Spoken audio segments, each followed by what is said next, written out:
Hey y'all, and welcome back to CorasTruth, where this is a safe place to accept your truth to change your future. If you are new here, welcome, and if you are returning, welcome back. I'm excited today about this interview we have here, Miss Teresa McNair. She's going to share her story with us. I'm so excited because she has had a huge, wonderful change in her life, and I'm so proud of her. So, before we get started, if you would go ahead and like, subscribe, comment, I greatly appreciate it, and I do talk back. So, we'll go ahead and get started and let Ms. McNair share her story with us. She's going to start from the beginning and just lead us to where she is now.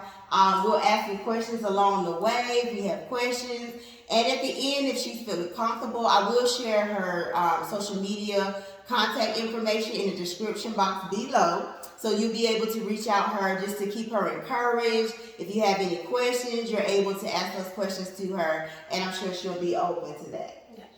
Okay. So we'll go ahead and get started. And she's a little nervous, y'all. So y'all hold on, but I'm so proud of her. That's why she's on CorasTruth, and I believe the work that she's doing and what God has done in her life is truly a blessing. Yeah. Hey, thank you. Welcome everyone. Hi everyone. My name is Teresa McNair. Let me begin to say thank you to Arlise for welcoming me, inviting me and sharing your platform.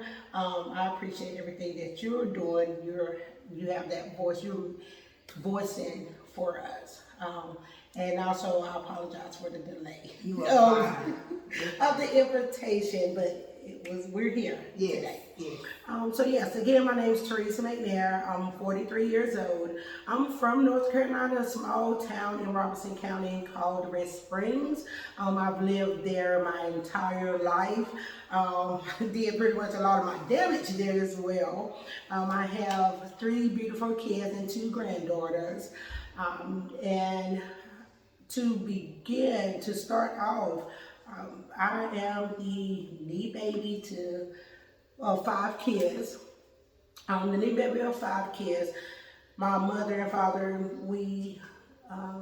my mother and father had 5 kids. Yeah, sorry.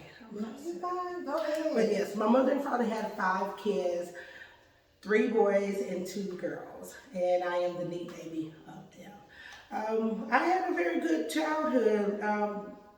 My mother was a very hard worker, military. My father, he did have some experience, military experience. We settled in Red Springs, and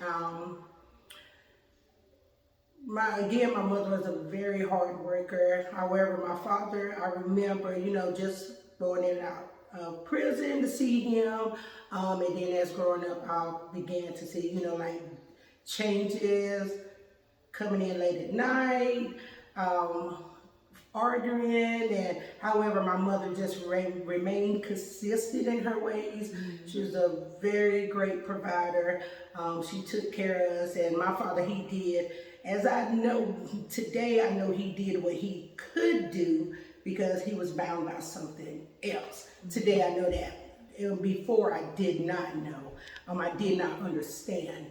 So understand what was going on. I just know it was different. So at the age of 13, I don't know, I was a person, a reserved person. I really didn't interact with individuals because I had a disease that I couldn't grow any hair. So in elementary school, I just started losing hair. So like 2nd grade, I'm wearing wigs. Today, wigs are popular. Right. But You throw them on like it's funny now because I said today wigs are so popular. But growing up, from 2nd grade all the way up to the 9th grade, I had to wear wigs. So I got bullied, picked on. It was horrifying. But my mother and plus close family members, they encouraged me. It was really nice and stuff. However, you still have that little dark side of, just creating. I was just creating. I mean,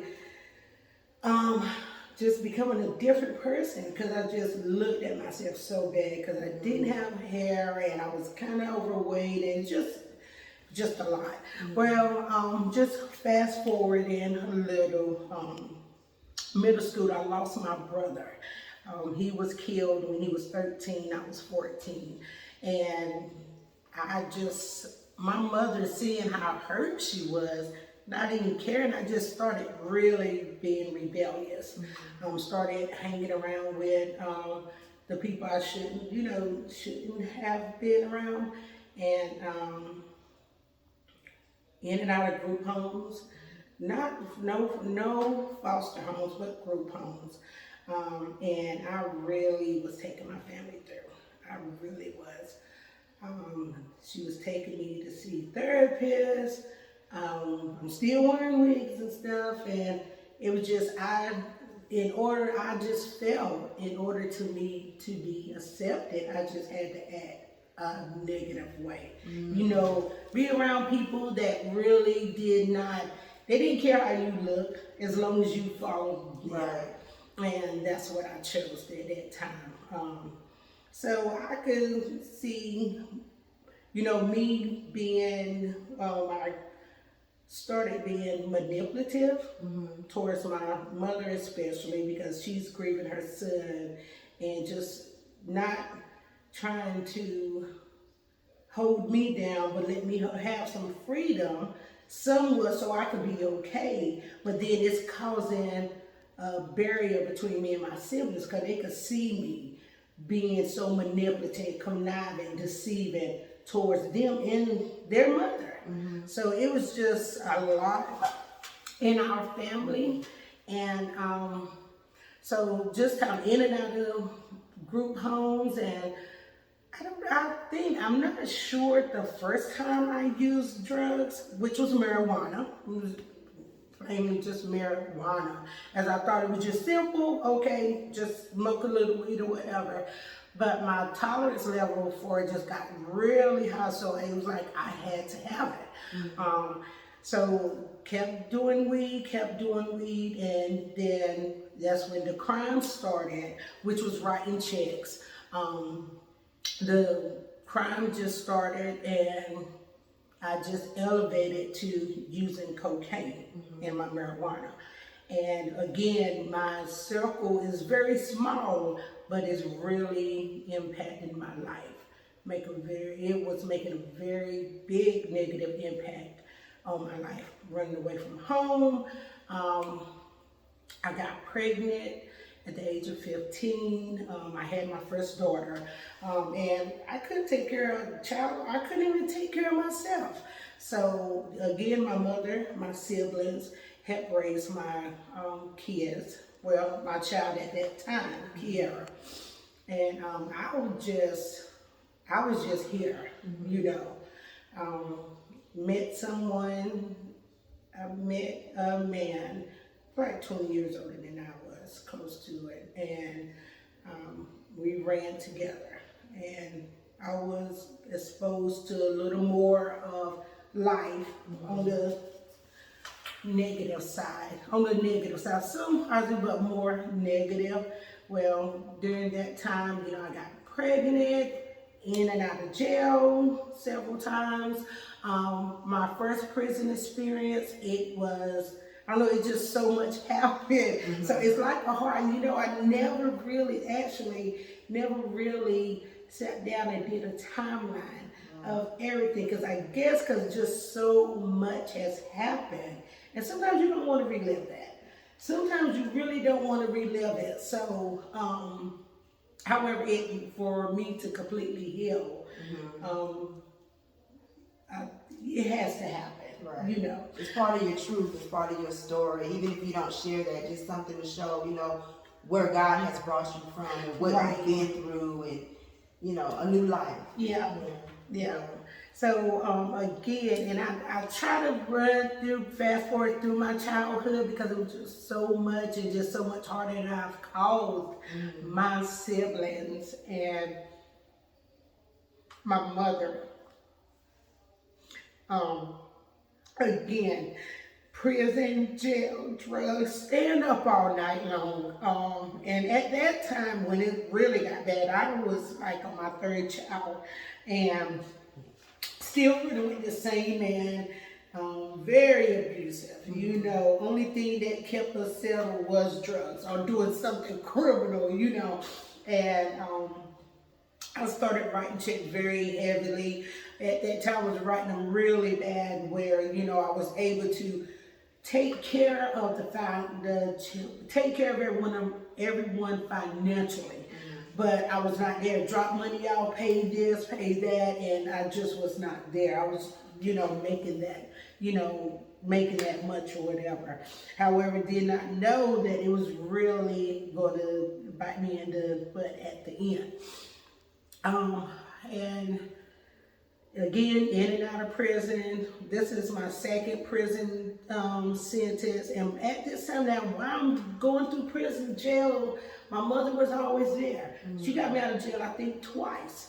And I've been to numerous jails all around North Carolina.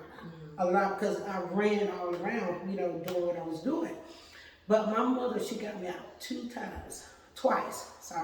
She got me out twice, and after then, she wouldn't very seldom send me money, because she took care of my kids. Her and my siblings, she literally raised my kids. I was absent from my kids' life for so many years. Physically, financially, I was able to take care of them at one time, but for so many years, I was not there. And, you know, it was like I didn't care. I did not care. And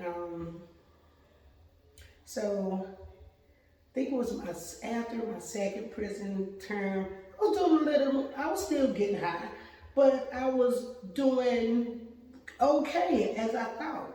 I get a job. I'm a very hard worker, so whenever I put my mind to it, I'm gonna do it. Yes, you are. I'm gonna do it. But I was doing everything in a negative way. I was doing everything in a very negative way. So I keep a job. When I work that job, I'm a very great worker and work with awesome people. And I remember 2013, my mother had a heart attack like a year before that.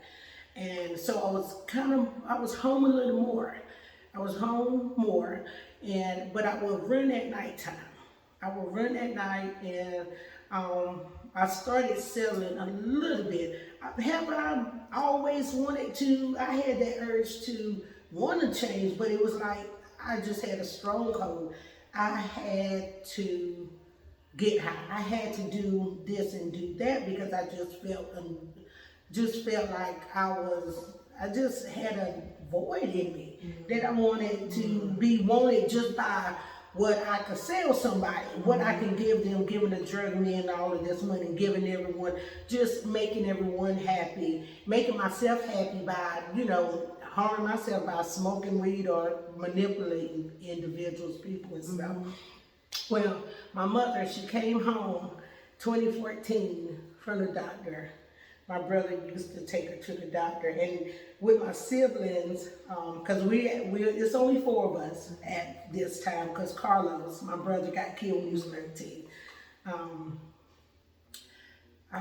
She came home and dropped these papers down, and I'm like, what is this? And it was just papers, and she had 6 months left to live.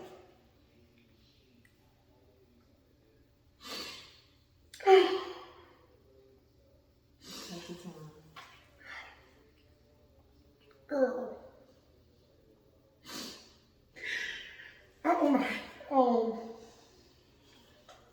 She had 6 months left to live. This woman has literally been my mom.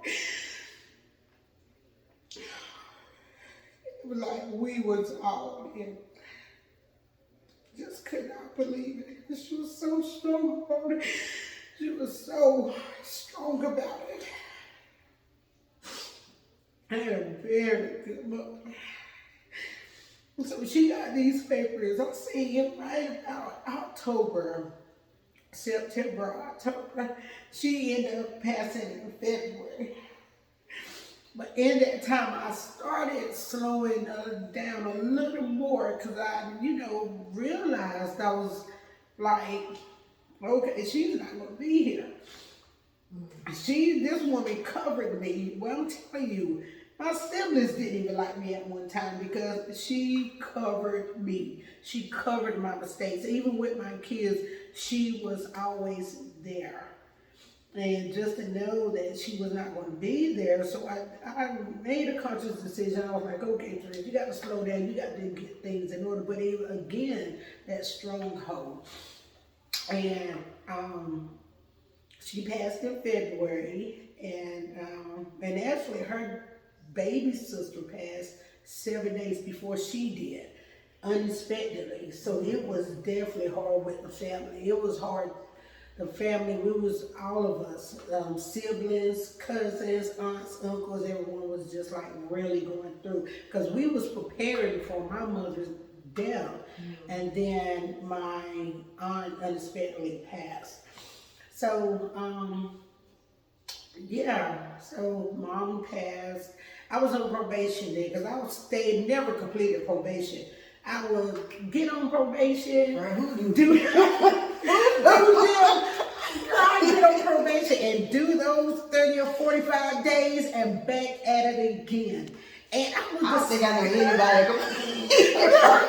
I finally did at the end, but it was just like I would get on probation for one county and be on probation for another county. It was just on and on and on. This was like a cycle. Mm-hmm. The town knew me. Everybody knew me for, bad stuff, But mom passed 2014. I was on probation. I had a mandatory 30 days to do.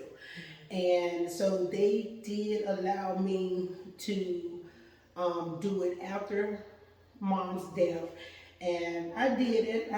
They gave me 30 days to like really settle down.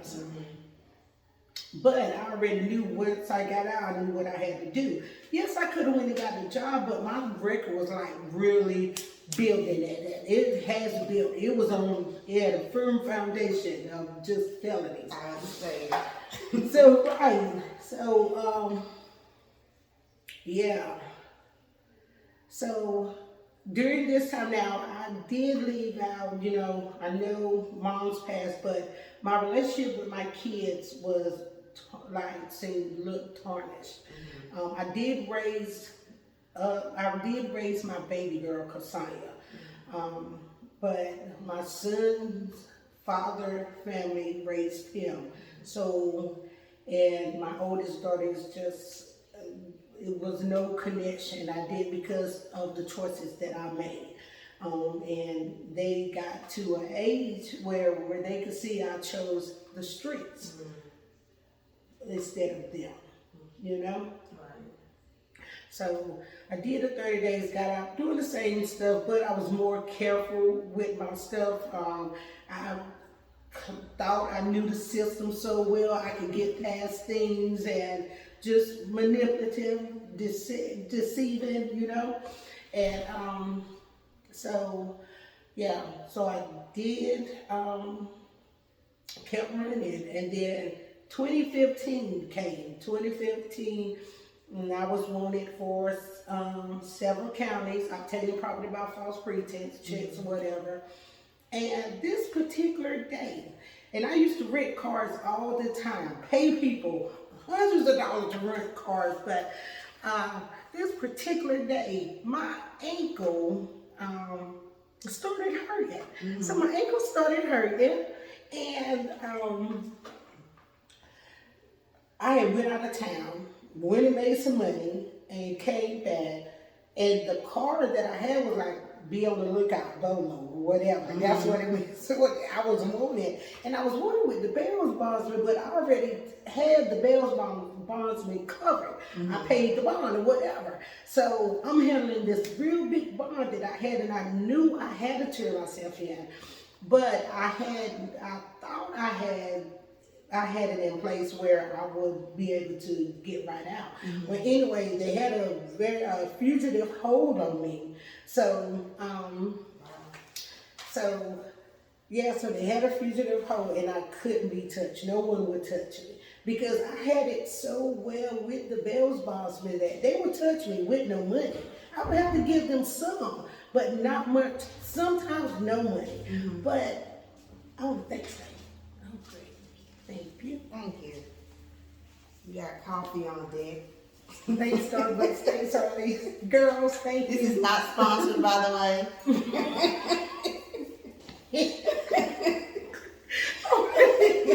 Yeah. So, so where was I at?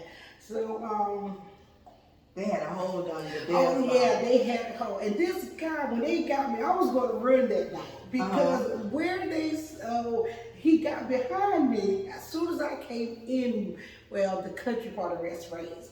And I seen that car, I said, oh goodness. So I was going, so my grandmother stayed up the road and I was going to turn, but once you get out, it's woods. I knew those woods, you know.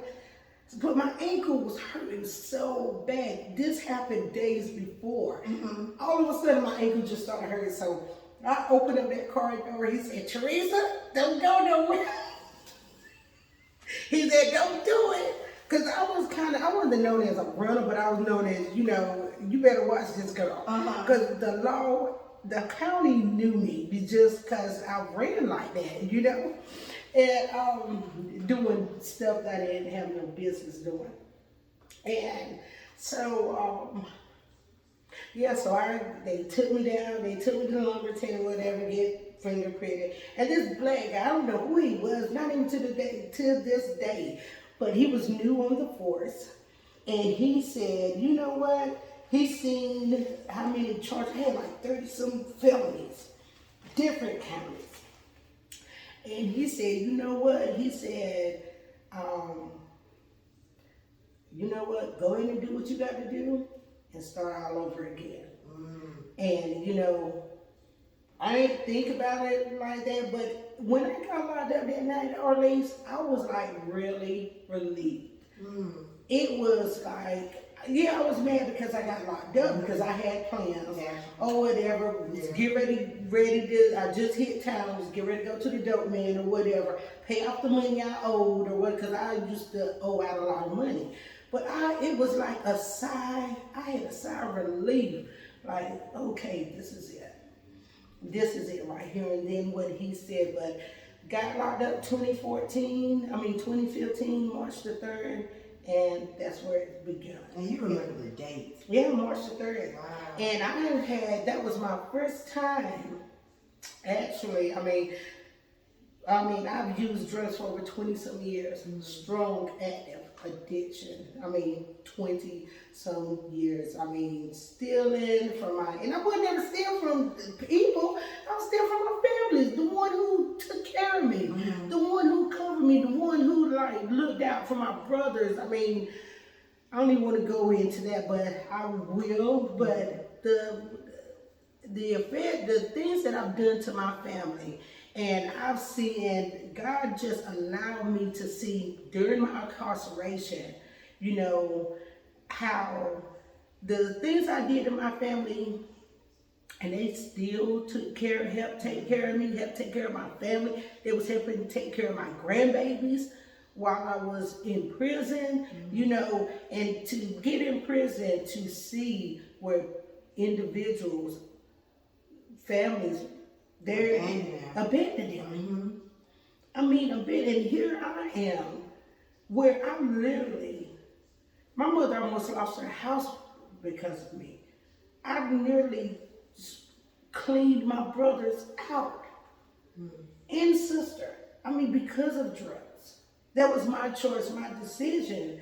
But all of and he just started, it was like the veil was lifted up or the scales was taken off. He allowed me to see And I started off my journey in prison, and boy, it definitely was a journey. It was a journey. I went through 4 facilities, but every facility I went through was like I was just having to deal with so much, not with the individuals, but within myself and my family. And it was, I thought it was suffering. I mean, really, I lost my grandbaby in prison, and I mean, it was just so, and I couldn't even go to the jail, couldn't even go see him or the funeral or anything, but he allowed this so I could see, you know, what I took for granted in this. You know, I was poor from my family, I took them for granted, my kids, and how I had to see, you know, individuals come to their families come to see them, and it was just different things that he dealt with me. He really did. And I was in Southern Correctional, and this was after my grandson's passing, and I was like, I can't do this again. I can't do this again. This is my 3rd time in prison. I've done been locked up 40 so many times, 40 times, 20 years in ditch, and my kids don't even trust me, nor my siblings. I mean, I said I couldn't do it no more. So I started changing, you know, my home was there, but my mind was just not there. So I had to start changing the way I saw things. I had to start changing just how, you know, just my whole mindset, it had to change. So, you know, I started reaching out, going to, you know, church services, going through prayer services, just different things, positive things. I started going, you know, gravitating towards, and it was just like he was just putting the right people in my life. I mean, if it's not the volunteer that comes in, it's the girl I had next door in the cell, you know what I'm saying, just the people. And I see this even while I'm going through now, even while things are not going the way I want to go now. Sorry. No, you are fine. I'm just excited about your testimony, how even though things aren't going how you want them now, God is still good, and He's, you know, I don't know if you can see it. I hope you can see it. Your life is a blessing. Every time I see you, I just think about the first time I met you. Yeah, right. And I remember because I was at the transitional house, and I was working there, and I was on, matter of fact, I was the manager, the house manager, and I wasn't even on the committee to interview. But for some reason, the girl that was supposed to interview you, and it was another girl, she couldn't go. So me and Miss Stephanie stepped in. Yeah, I remember that day now. Yeah. And we came to interview you, and the other girl, and we interviewed the first girl because we only had one bed. And we interviewed the first girl because actually she was the one that they wanted. And I'm a straight up person. I know, it's like God gave me this, like a connection, a discernment that I can tell when you BSing me. And she was just, I was just like, this girl ain't ready for change.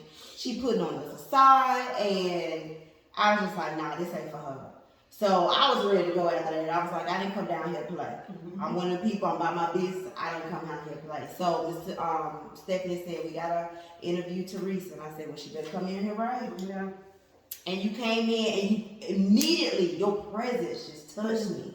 And it was like, it's something different about this girl. And so you came in, and you sat down, and you started giving me a little bit about yourself. And the thing that was, I was just like, she ready. You told me I can't go back to what I came from. That touched my heart. That let me know, as you just said, this lady has a mindset change to want to do better, to see better, to feel better. She wants different from what she's living. I didn't know your story, but what you told me touched my heart, and it was like the spirit of the Holy Spirit said, this is the one. And I told Stephanie after I heard that, I said, that's the one we need to pick right there. She said, no, but we need the other girl. I said, no, that girl ain't ready. She gonna be there. She gonna get out of prison. She gonna be back. She's not ready. She didn't have a mindset change that you had. And that encouraged me that what I was doing at that transitional house was truly a blessing. And just that statement you made. But you encouraged me too, because you shared a little bit about who you were. I mean, your background was like, wow. Left no residue. And that's what God does. Yes. When you allow him to work in your life. Yes. When you really allow God to work in your life. And that right there gave me hope. Because you initially probably was the first one I really talked to that told me. Now, many people told me it was possible, but I was able to see it just by what you shared briefly. Shared. It was like, you want to go out and do great. That's what you said, and as well as Miss Stephanie did. And then being accepted was definitely a life-changing situation. It really was. Yeah. So I'm truly grateful for that. Truly grateful. Definitely it took community partnership. Yes. Definitely. People say, yeah, you did it. But no. If it had not been for the people God has placed in my life, even with my family, just them somewhat welcoming me, just giving me an opportunity. Because I know that I have to not prove myself to them, but I've let them down so many times. So many times. Even now, so I just got to be aware. I just got to accept things when it takes time. Yes. I got out of prison thinking I'm drug free, not doing crime, everything's gonna fall in place, and it went totally different.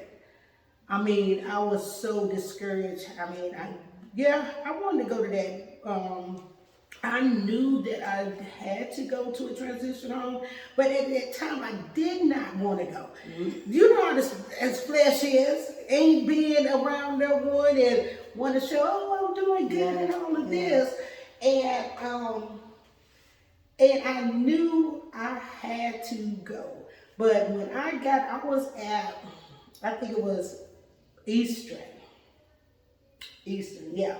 When I was at Eastern, and I said, okay, God. I said, well, you want me to go home? You got to make a way, something. I didn't know about Raleigh at that time. I knew Raleigh was a facility you really did not want to go to because it was too small. You couldn't move around. But this girl, she was like, Teresa, let's go to Raleigh. They got this program called Job Start. Let's go. I said, Tasha, there's Tasha. I said, girl, I ain't going to Raleigh. I'm getting ready to do the rest of my time here because I moved so much, and I was in and out of prison going back and forth to different counties on writs because I still had previous charges. I still had, previous charges. Well, she was like, I'm going in. She was telling me about this program, and I went to my case manager. I did get a little more information about it. I said, I'm going to apply for it. So I applied, and they had me on the transfer list to transfer out, and I was taken off. I don't know why, but I was taken off. And I was like, well, it was not meant, because at that time when I got to Eastern, I was really connected to my spirit. I thought I was, I was really, getting things in line, my mental, my spirit, my health, everything. I was trying to align everything up. And I was taken off the roster. I was taken off the transfer list. And so I went to the case manager. I was not going to question it, but I went to the case manager, and the case manager did not even understand why I was taken off. And that next week, I was going to Raleigh to interview for Job Start, and that's definitely where things just started changing a little more. A little more, it started changing. But when I went to Raleigh, well, when I went to Raleigh, I was kind of sick. My colon or something. So I was like bleeding some, excuse me, but bleeding. We had to go to Chapel Hill, and this right here, like really, like that epiphany. I had an epiphany, like, you know what, Teresa, this is it right here. Because yeah, my mindset was changed, but I was still human, you know. So I still yearn for. I never now, and this is so crazy. I never had a taste of drugs, ever. When I went in March the 3rd, 2015, that drug taste, he took it away. It was gone. But went to Chapel Hill. I had a colonoscopy, and so I woke up in the room or whatever, the doctor's right there, and he was like, he removed some polyps, and so he was explaining, I didn't know what it was, but I knew I had this problem when I was outside. But because I was running, I didn't care about my body, you know? So I was running, and he was explaining to me what it was. And he was like, I had these polyps. He said he removed them because before the surgery, he said if he had seen polyps or anything, could he fix it? I was like, sure. So he removed his polyps, and it was cancerous. And he told me, he was like, well, if he had not removed them, they would have grown, you know, I would have ended up having colon cancer. But that right there, that started to give me, that opened up my eyes to feel that I had purpose. Because I'm reading God's word, reading about purpose, I'm reading about the plans that he has for me, and all of these things right here. But that right there showed me, okay then, it's the reason why I'm here, and then I got accepted in Job Start under Dr. Alice Noel, and she's awesome. My God, when I tell you, I was like exposed and everything. And I needed that. I thought I was, even though I'm drug free and not doing no crap, no honey, you got a lot of other stuff you got to deal with. If you truly want to live in your purpose, you got to cover everything. You got to let everything exposed. And I did, and I still have, and I'm still in the process of doing that. And that's about conviction and, correction and redirection, being redirected. But she gave me the tools, the resources, the connections to really find my purpose, help find my purpose. I still don't know what I want to do. I done did everything from the kitchen, just different things, but I still don't know. I know I have a passion to help people, help individuals like I was, in addiction bound, homeless, experienced homelessness. That's you have to pay for it. We are all called to serve in whatever capacity. Whatever capacity we are called to serve. But I got accepted in Job Start, and that's when I decided to stay in Raleigh and got connected with New Home at the time. And when I realized, I said, next thing you know, the lady coming in and told me, now New Home is redirected. I said, what is all this?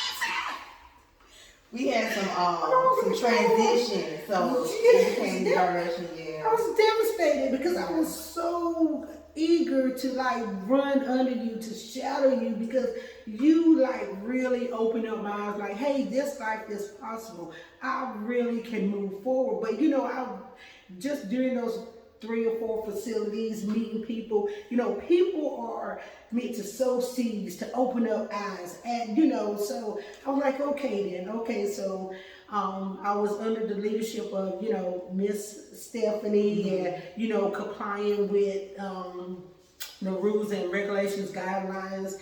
That's how I got connected with Step Up. And then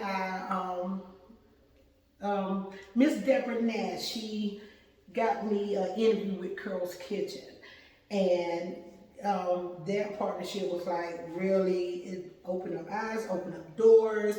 I stayed in transition home for over 2 years at that time, but I was I'm looking at the girls You know, they're going in and out, they're getting apartments together, they're leaving. So I was like, okay, you know, I was really ready to go, you know, but it was not my time to go. You know, I really had to go without, I had to endure. And even while in prison, those things had to take place.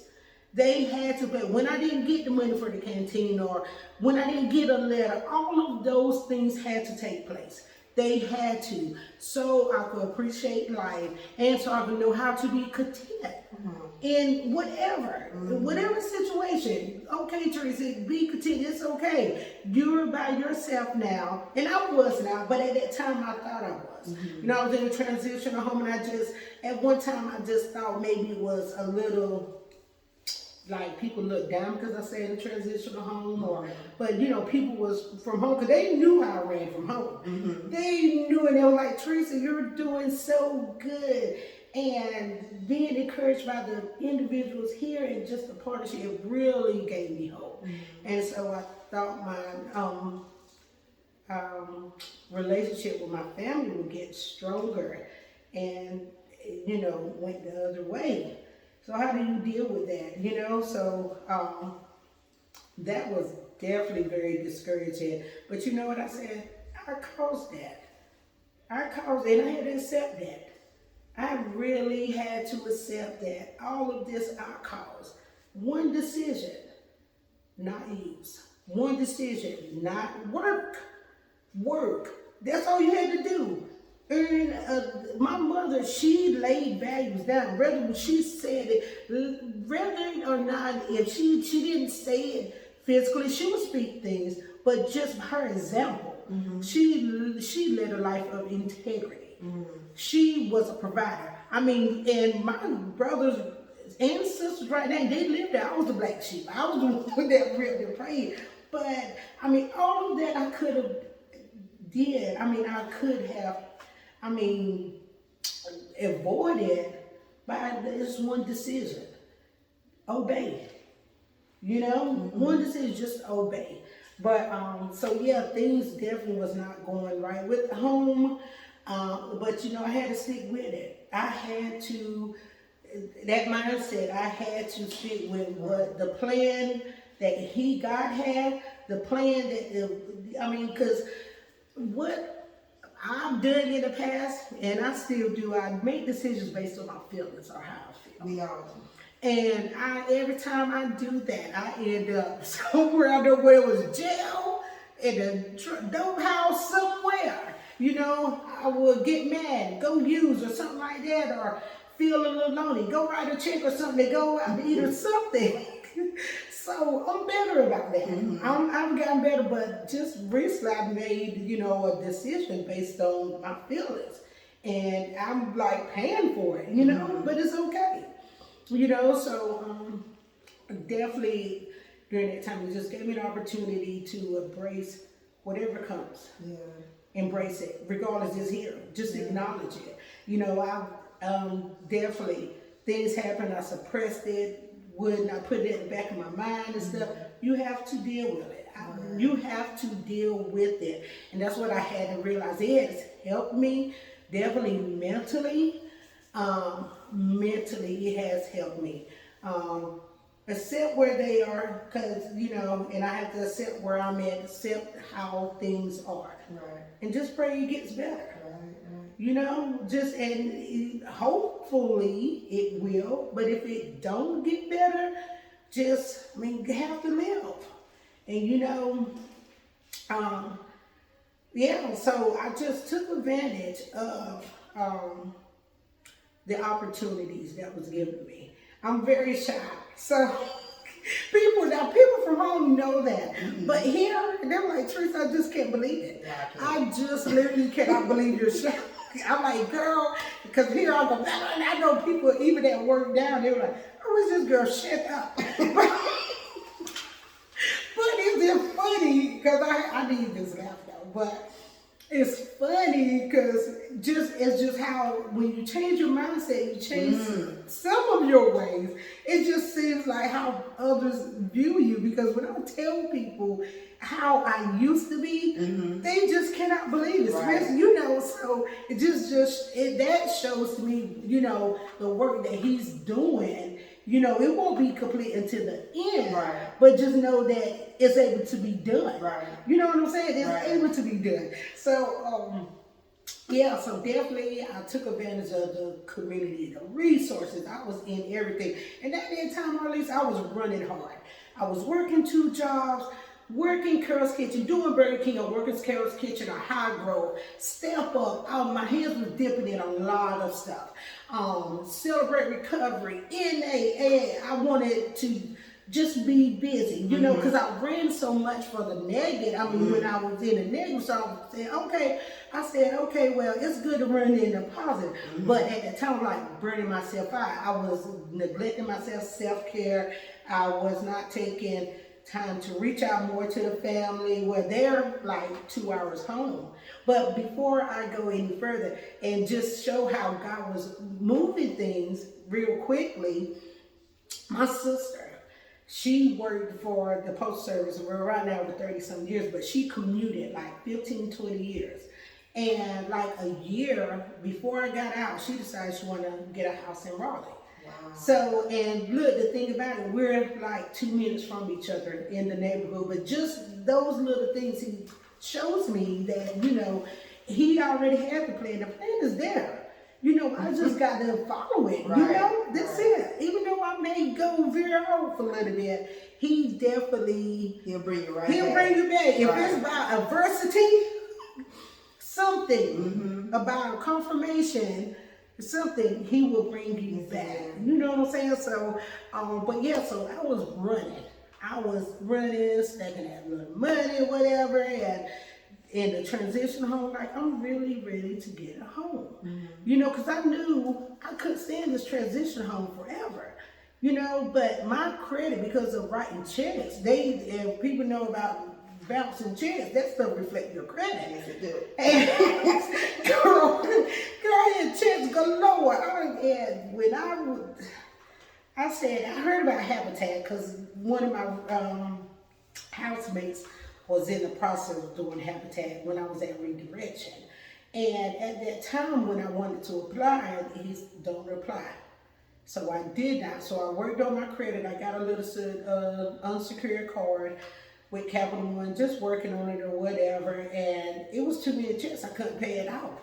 And my case manager, Tanisha from Step Up, I was very discouraged because I did not see it. I did not even see that I would be in a home or even someone accept me or whatever. And yeah, so she was like, Teresa, we're going to tackle these things. You could call them, you could, settle something. So maybe probably about 6 months later, he put in my spirit to move forward with it. And I applied, and then the doors just started opening with Habitat. So I was able to close on my home in 2019, May 5th of 2019. But definitely it was community. If it had not been for community, even with you, the church member coming in the volunteer coming in for church services at the prison, to even the correction officer who's taking me to the jail to go to the courthouse to go before the judge.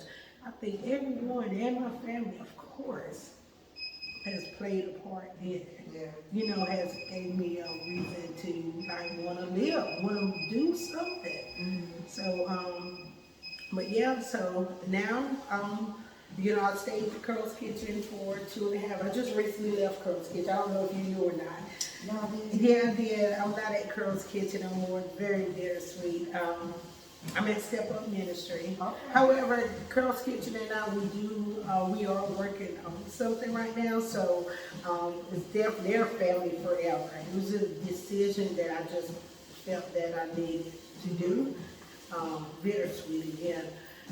So yeah, I'm at Step Up. I'm the intake coordinator there right Okay, now. congratulations. Yeah, I've been at Step Up actually since September. I've been at Step Up. So yeah, so it's definitely great working with them. Where I was a participant in their program. I was actually an alumni with Step Up, alumni of Step Up, and just able to help people. Um, just help people, just if it's by giving them a resource, because I want them to do is answer the phone, set up appointments, or, just do intakes, but just that communication, let them know, because people, I be on the phone, I gotta get better at it, because I'll be on the phone 15, 20 minutes, talking to somebody, just someone just feeling their problems to me. And that's purpose. Yeah. That's, you said earlier you wasn't sure what you're supposed to be doing. And sometimes we get so caught up in purpose that we think it's this big, wow, I'm supposed to be, a nurse.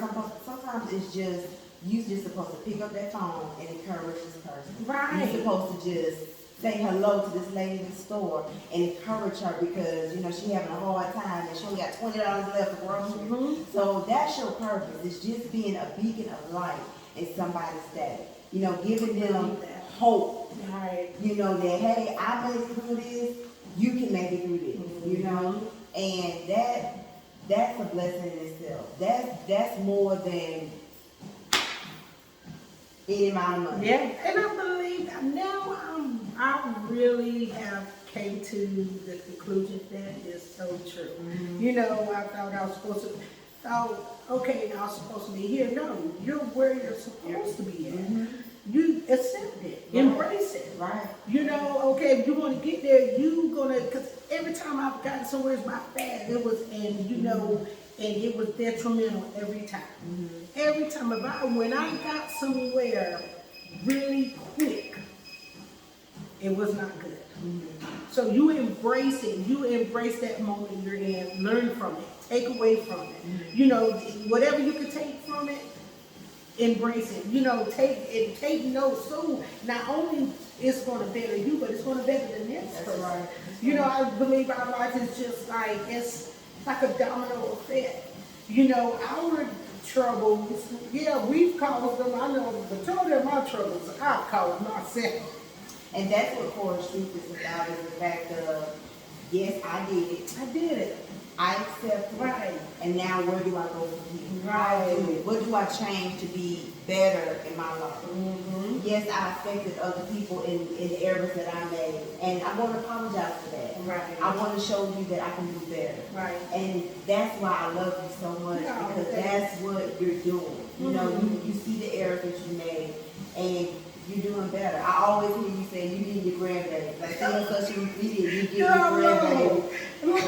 And when you make errors with your children, you're trying to make up for that. You're making up for that. Right, with them. Right. Yeah. Right. It's funny you say it, Right. because that's how, I totally lost a lot of years with my kids.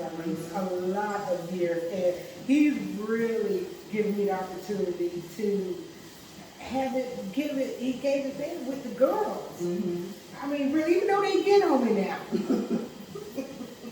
But I love them so much. Mm-hmm. I do. They're not in date, but I do. I love them so much, and I just thank God for that. Yeah. I really do. I just got them back last night, but because they did home. But it's just like they really have. My kids as well too, and just the relationships I've built in the past few years. But them two girls right there have like really given me. They gave me like momentum, and just to move. Just to really move to live. So I'm definitely grateful for their religion. I'm just happy. I'm happy to be that girl. So let me ask you this, and we're going to end here. To someone that's struggling right now, that may be sitting in prison or headed to prison, getting out of prison, someone dealing with drug addiction, or just any young lady that needs some hope, what would you say, or even your young self? If you could talk to your young self, what would you say? Wow, what wouldn't I say? Ooh, don't give up for one. And, hard. It's not hard, but don't give up. Reach out. Definitely, and know that you're not alone. Know that whatever you're going through, whatever you went through, someone went through it before, and someone's there to help you. Yeah, don't give up, and just embrace it. Whatever, I mean, not embrace it, but just embrace wherever you're at. Embrace it. So when you get further and things happen, you know that not you. Once you okay, I said embrace it. That moment, take away from it or whatever. But once you get past that moment and things do occur, situations happen where you may want to feel like you want to give up again, or like whatever I've done, is it worth it? Just know that you've already won because you're not where you were. So I would just say, just don't give up. Don't give up, and just know that people just take advantage of, the opportunities and community. Yeah. So y'all, that is Miss Teresa McNair's experience, and I am so proud of her and the changes that I've seen. After she was released, unfortunately, I wasn't there to basically like take her and just, help mold her. But God had a plan. He took her in a different direction. And then what I love about God so much is that I have so much love for her that He enabled me to see parts of her process. I got a job downtown, so I would see her at Carol's Kitchen. I would see her in the community. I would see her at, I can't think of the name of the church. Cross Assembly now. Yes. I would see her there and in the community, and she's always done well. And when she told me she bought her house, I was just like, wow, this lady been out. I think it was like maybe 2 or 3 years. Yeah, 2 years. Yeah. And I was like, this is amazing. Like, so I'm so happy for you. I'm proud of you. Thanks, Harley. I love you. I love you too. And Thank you. I'm glad. We're so excited. Because you really welcome me, and I thank you for just everything that you're doing. I mean, I believe that we are called to serve in different capacities, right? And you're allowing God to use you in many capacities, but definitely to be that voice for us. Yeah. Yeah. So I appreciate that. Yeah. Our experiences are supposed to be a testimony to others, and that's what I said I was going to do. I believe that's what God called me to do, and that's what I'm going to do. Right. To show His love. And that's CorasTruth, y'all. We love y'all. We thank you, Miss Teresa, for coming out. I pray that you all learned something out of her story, her experience, that you're able to apply to your life, or you're able to share with someone else. So y'all have a great Saturday. God bless.